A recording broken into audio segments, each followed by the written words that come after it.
Bulletin میں سب سے پہلے خبر شامل کریں گے۔ کراچی سے حیدرآباد جانے والی مسافر کار M9 لنک روڈ پر سیلابی ریلے میں بہہ گئی۔ میاں بیوی اور 4 بچوں سمیت 7 افراد لاپتہ ہو گئے ہیں، جبکہ گاڑی کو تباہ حالت میں نکال لیا گیا ہے۔ لاپتہ افراد کی تلاش جاری ہے۔ ایک اور حادثہ تھڈو ندی میں پیش آیا، جہاں سیلابی ریلے میں بہہ کر خاتون جاں بحق ہو گئیں، جبکہ 3 بچوں کو بچا لیا گیا ہے۔ کراچی سے حیدرآباد جانے والی مسافر کار M9 لنک روڈ پر سیلابی ریلے میں بہہ گئی۔ میاں بیوی اور 4 بچوں سمیت 7 افراد لاپتہ ہو گئے ہیں، جبکہ گاڑی کو تباہ حالت میں نکال لیا گیا ہے۔ لاپتہ افراد کی تلاش کا کام جاری ہے۔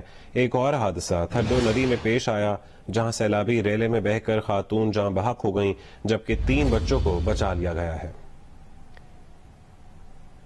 کراچی سے حیدرآباد جانے والی مسافر کار M9 لنک روڈ پر سیلابی ریلے میں بہہ گئی ہے۔ میاں بیوی اور 4 بچوں سمیت 7 افراد لاپتہ ہو گئے ہیں، جبکہ گاڑی کو تباہ حالت میں نکال لیا گیا ہے۔ لاپتہ افراد کی تلاش کا کام جاری ہے۔ ایک اور حادثہ تھڈو ندی میں پیش آیا ہے، جہاں سیلابی ریلے میں بہہ کر خاتون جاں بحق ہو گئی، جبکہ 3 بچوں کو بچا لیا گیا ہے۔ یہ مناظر ہیں ملیر ندی کے، جہاں پر تباہ حال گاڑی کو نکالا گیا اور ریسکیو کا عملہ وہاں پر اپنے کام میں مصروف دکھائی دے رہا ہے۔ تازہ ترین صورتحال جاننے کے لیے ہم نے رابطہ کیا ہے کراچی میں جیو نیوز کے نمائندے قمر علی مسوئی سے۔ قمر، M9 لنک روڈ پر سیلابی ریلے میں بہنے والی گاڑی کے مسافروں کا کچھ پتہ چل سکا ہے کیا؟ جی، اس وقت ہم ملیر ندی میں موجود ہیں۔ یہ وہ مقام ہے جو کہ لنک روڈ سے تقریباً 2 سے 3 کلومیٹر دور ہے۔ گزشتہ روز جو کار لنک روڈ سے ملیر ندی میں گر گئی تھی، وہ اس وقت جو ہے وہ ملیر ندی میں مل گئی ہے۔ یہ ہمارے کیمرہ مین عدنان علی آپ کو دکھائیں گے۔ ریسکیو کے جو رضاکار ہیں بوٹ کے ذریعے جو ہے وہ اس مقام پر پہنچے ہیں اور اس حادثے کا شکار ہونے والی کار کی تلاشی لی ہے، لیکن اس میں سے حادثے کا شکار بننے والے کوئی شخص نہیں ملا، نہ ہی کسی شخص کی جو ہے وہ لاش ملی ہے۔ یہ کار جو تھی وہ ایک فیملی نے رینٹ پہ لی تھی۔ یہ کار جو ہے وہ عبد الرحمان جامی نامی ڈرائیور چلا رہے تھے۔ قائد آباد سے حیدرآباد جانے کے لیے فیملی نکلی تھی، جس میں میاں بیوی اور 4 بچے جو ہے وہ شامل تھے۔ ٹوٹل 7 ڈرائیور کو ملا کے 7 افراد تھے اس کار میں۔ ڈرائیور کے بھائی حافظ نے ہمیں بتایا کہ قائد آباد سے ان کے بھائی جو ہی نکلے تو لنک روڈ پر جو ہے ان کی گاڑی کو جو ہے وہ حادثہ پیش آیا۔ یہاں پر پہنچنے کے بعد انہوں نے اس بات کی تصدیق کی ہے کہ یہ انہی کے بھائی کی جو ہے وہ گاڑی ہے۔ ریسکیو کے جو رضاکار ہیں وہ ملیر ندی کے جو ہے وہ اطراف کناروں میں اور آگے ڈمروٹی ڈیم تک بھی ان کا کہنا ہے کہ جو حادثے کا شکار افراد ہیں ان کی تلاش کی جائے گی، لیکن ابھی تک جو ہے وہ حادثے کے شکار کسی بھی جو ہے وہ شخص کے بارے میں پتہ نہیں چل سکا۔ رات کو جو ہے ملیر ندی میں طوفانی بہت زیادہ تھی، تاہم اب جو ہے ملیر ندی کی سطح کم ہونے کے بعد لنک روڈ جو ہے اسے ٹریفک کے لیے کھول دیا گیا ہے۔ بہت شکریہ قمر اپڈیٹ کرنے کے لیے۔ سندھ اور بلوچستان میں موسلا دھار بارش کا سلسلہ کل تک جاری رہنے کی پیش گوئی کی گئی ہے اور محکمہ موسمیات نے سندھ کے شہری علاقوں میں اربن فلڈنگ کا خدشہ ظاہر کر دیا ہے۔ بلوچستان کے نشیبی علاقے بھی زیر آب آنے کا خدشہ ہے، جبکہ جنوبی پنجاب اور زیریں خیبر پختونخوا کے ندی نالوں میں بھی طغیانی متوقع ہے۔ محکمہ موسمیات کا کہنا ہے کہ ملک کے دیگر علاقوں میں بھی مزید بارشیں ہوں گی۔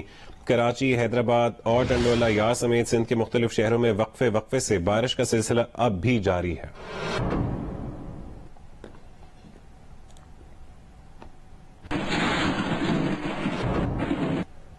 کراچی میں بدھ کو دن بھر بارش ہوتی رہی۔ آج مزید بارش کی پیش گوئی کی گئی ہے۔ سندھ حکومت نے کراچی اور حیدرآباد میں آج تمام تعلیمی اداروں میں چھٹی کا اعلان کیا ہے۔ نجی تعلیمی ادارے بھی بند رہیں گے۔ وزیر تعلیم سندھ کے مطابق وزیر اعلیٰ سندھ مراد علی شاہ نے محکمہ تعلیم کو چھٹی دینے کی ہدایت کر دی ہے۔ جامعہ سندھ جام شورو بھی آج بند رہے گی۔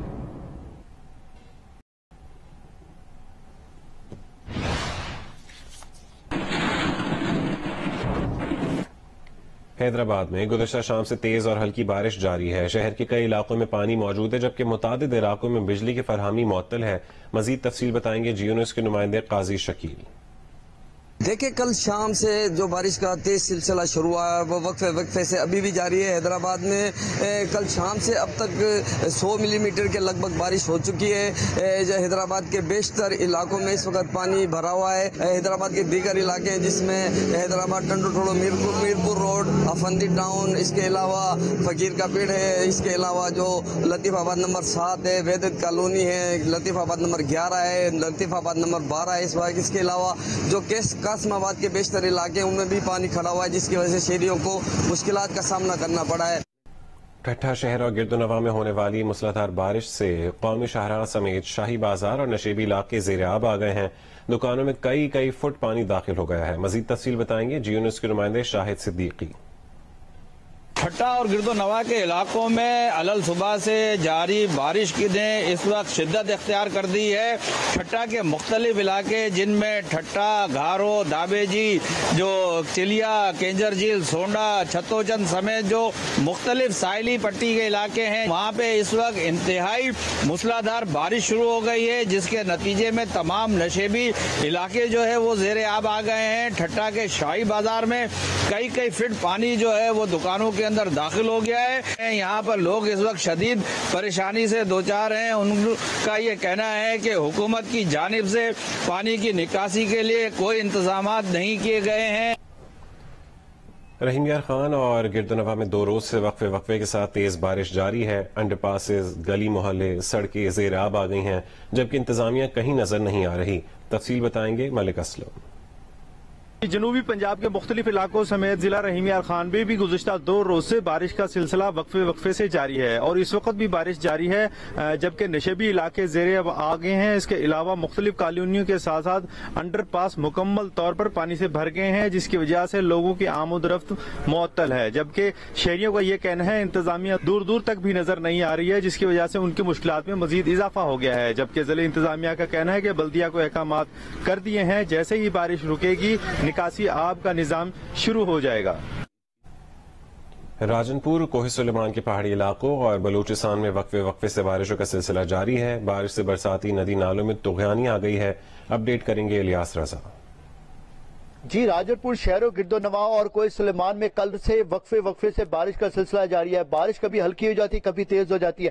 اس ٹائم بھی موسلادھار بارش ہو رہی ہے۔ بارش کی وجہ سے جو ندی نالے ہیں وہاں پہ اس بار پھر سے طغیانی آ چکی ہے۔ فلڈ کنٹرول روم کے مطابق ندی نالوں میں پانی کی سطح میں مسلسل اضافہ ہو رہا ہے۔ بلوچستان سے بھی ایک بہت بڑا سیلابی ریلا آج نالا قاز سلطان اور چھاچھر میں داخل ہوگا، جس کی وجہ سے انتہائی خطرناک صورتحال ہو سکتی ہے۔ ضلع انتظامیہ نے قریبی آبادیوں اور جو نشیبی علاقے ہیں وہاں پر اعلانات کرانا شروع کر دیا کہ لوگ محفوظ مقام کی طرف منتقل ہو جائیں۔ پہلے بھی راجن پور مکمل طور پر یہ علاقہ پچاد اور میدانی علاقے مکمل طور پر ڈوبے ہوئے ہیں۔ مزید پانی آنے سے شدید نقصان کا خطرہ ہے۔ ضلعی انتظامیہ نے پاک فوج کی مدد بھی مانگ لی ہے اور اس ٹائم مختلف مقامات پر تمام حفاظتی بندوں کی نگرانی بھی کی جا رہی ہے۔ رجحان میں اس ٹائم پانی کا شدید دباؤ ہے، جس کی وجہ سے جو رجحان کے جو علاقے ہیں ان کو بھی شدید خطرہ لاحق ہو چکا ہے۔ اور اب محکمہ موسمیات نے بارشوں کی پیشگوئی مزید 2 روز تک کی ہے، جس کی وجہ سے ندی نالوں میں مزید پانی کی سطح بلند ہوگی۔ شمالی بلوچستان طوفانی بارشوں اور سیلاب کی تباہ کاریوں کے بعد ارضیاتی تبدیلیوں کا سامنا کر رہا ہے۔ کہیں زمین سرک گئی ہے تو کہیں زمین مسلسل دھنس رہی ہے۔ بعض اضلاع میں زمین میں دراڑیں پڑ رہی ہیں۔ مزید تفصیل بتائیں گے جیو نیوز کے نمائندے نور زمان اچکزئی، جنہوں نے بلوچستان یونیورسٹی کے شعبہ جیولوجی کے سربراہ پروفیسر ڈاکٹر دین محمد سے خصوصی گفتگو کی ہے۔ جی بالکل، بلوچستان میں موسمی تبدیلیوں کے ساتھ ہی خاص کر بلوچستان کے شمال، مشرقی اور مغربی علاقوں میں جو کریکس زمین میں آ چکے ہیں، زمین مختلف مقامات پر دھنس چکی ہے، وہاں پر سڑکیں بیٹھ گئی ہے، زمین جو ہے وہ سرک گئی ہے اور دھنس چکی ہے۔ وہاں پر کریکس آنے کے بعد پشین اور قلعہ عبداللہ کے جو دیہات ہے وہاں پر تقریباً 500 کے قریب مکانات اس سے متاثر ہوئے ہیں۔ ڈاکٹر پروفیسر دین محمد کاکڑ صاحب ہمارے ساتھ موجود ہے۔ پانی کے زیادہ نکالنے کی وجہ سے نیچے زمین میں کچھ سپیس پیدا ہو گئی ہے، جہاں پہ پہلے پانی موجود تھا وہ ہم نکال چکے۔ اس کی وجہ سے اب زمین آہستہ آہستہ بیٹھنا شروع ہو گئی۔ 15 سے 20 کلومیٹر کی حدود میں یہ کریکس زمین کے اندر آئی ہوئی ہیں اور یہ زمین جو ہے ایگریکلچر کے لیے بھی استعمال نہیں کر سکتے ہیں۔ سارے گاؤں جو اس کے اوپر فالٹ لائن کے اوپر موجود ہے یہ کچے گھر ہیں۔ یہ اگر 1892 کا زلزلہ ریپیٹ ہوتی ہے تو اس سے یہ سارے گاؤں جو ہے نا میلامیٹ ہو جائیں گے۔ قلعہ عبداللہ میں سیلاب متاثرین مزید بارشوں سے نئی آزمائش میں مبتلا ہیں۔ ایسے میں پاک فضائیہ کی جانب سے امدادی سامان کی تقسیم، پینے کا صاف پانی اور ادویات بھی فراہم کی جا رہی ہیں۔ ضلع قلعہ عبداللہ کو مونسون کے چوتھے اسپیل نے اس وقت تباہی کی داستان بنا دیا ہے۔ بالائی توبہ اچکزئی کے دامن ماچکا میں پہاڑی سلسلوں پر بنے ڈیمز ایک ساتھ ٹوٹ گئے تو کیا گھر، کیا کھیت اور کیا باغات، ہر طرف پانی ہی پانی نظر آیا۔ مسلسل موسلادھار بارش نے ڈیموں کے پانی میں اور بھی اضافہ کر دیا۔ ایسے میں پاک فضائیہ نے ماچکا میں امدادی کیمپ قائم کر کے متاثرین کے زخموں پر مرہم رکھا۔ پاک فضائیہ کے امدادی کیمپ میں متاثرین کو خوراک، صاف پانی، رہائشی سامان اور مفت میڈیکل سہولیات فراہم کی جا رہی ہے۔ جن لوگوں کے گھر ڈیمیج ہوئے ہیں اور رہنے کے قابل نہیں رہے، ان کو ہم ٹینٹس دے رہے ہیں، اور اس کے علاوہ ان کو ایک کمپلیٹ فوڈ پیکج دے رہے ہیں جس میں آٹا، چینی، چاول، دالیں وغیرہ شامل ہیں۔ پاک فضائیہ کے کیمپ میں امدادی سامان حاصل کرنے والوں کو زندگی پھر سے شروع کرنے کے لیے کئی نئے امتحانات کا سامنا ہوگا۔ متاثرین کا کہنا ہے کہ ان کا سب کچھ تباہ ہو چکا ہے، ایسے میں اب وہ زندگی کی جنگ لڑ رہے ہیں۔ مدد کے لیے طویل منصوبہ بندی کی ضرورت ہے۔ کیمرہ ٹیم کے ساتھ نورزمان اچکزئی، جیو نیوز ماچکا، قلعہ عبداللہ۔ پشاور میں مطلع بر آلود ہے، جبکہ وقفے کے ساتھ بارش کا سلسلہ بھی جاری ہے، جس سے موسم خوشگوار ہو گیا ہے۔ جیو نیوز کے نمائندے ابو بکر صدیق تفصیل سے آگاہ کریں گے۔ جی بالکل، پشاور میں اس وقت آسمان پر گہرے بادل چھائے ہیں، وقفے کے ساتھ بارش کا بھی سلسلہ جاری ہے، جبکہ ساتھ ہوائیں بھی چل رہی ہے، جس سے موسم کافی خوشگوار ہو گیا ہے۔ گزشتہ 24 گھنٹوں کے دوران پشاور میں 29 ملی میٹر بارش ریکارڈ کی گئی ہے۔ اسی طرح اس وقت پشاور کا درجہ حرارت 26 ڈگری سینٹی گریڈ ہے، جبکہ آئندہ 24 گھنٹوں کے دوران درجہ حرارت 33 ڈگری سینٹی گریڈ تک جانے کا امکان ہے۔ محکمہ موسمیات نے پشاور سمیت خیبر پختونخوا کے بیشتر اضلاع میں مزید بارش کی بھی پیشگوئی کی ہے، اور بارش کا یہ سلسلہ 3 دن تک جاری رہنے کا امکان ہے۔ بارشوں کے باعث ندی نالوں میں طغیانی اور نشیبی علاقے زیر آب آنے کا خدشہ ہے، جس سلسلے میں پی ڈی ایم اے نے متعلقہ اداروں کو الرٹ رہنے کے لیے مراسلہ ارسال کیا ہے۔ شہباز گل اڈیالہ جیل سے اسلام آباد کے پمز اسپتال منتقل کر دیے گئے۔ کارڈیک سینٹر میں ابتدائی طبی معائنہ کیا گیا۔ اسپتال ذرائع کے مطابق ابتدائی معائنے میں شہباز گل کی صحت تسلی بخش ہے۔ شہباز گل کے خون کے ٹیسٹ ECG کی جائے گی۔ مجموعی میڈیکل رپورٹ آج مرتب کی جائے گی۔ ذرائع کا کہنا ہے کہ رپورٹس آنے کے بعد شہباز گل کو ڈسچارج کرنے یا نہ کرنے سے متعلق فیصلہ کیا جائے گا۔ رہنما تحریک انصاف اعجاز چودھری نے پمز اسپتال کے باہر میڈیا سے گفتگو کرتے ہوئے کہا کہ شہباز گل کو کچھ ہوا تو کون جواب دہ ہوگا۔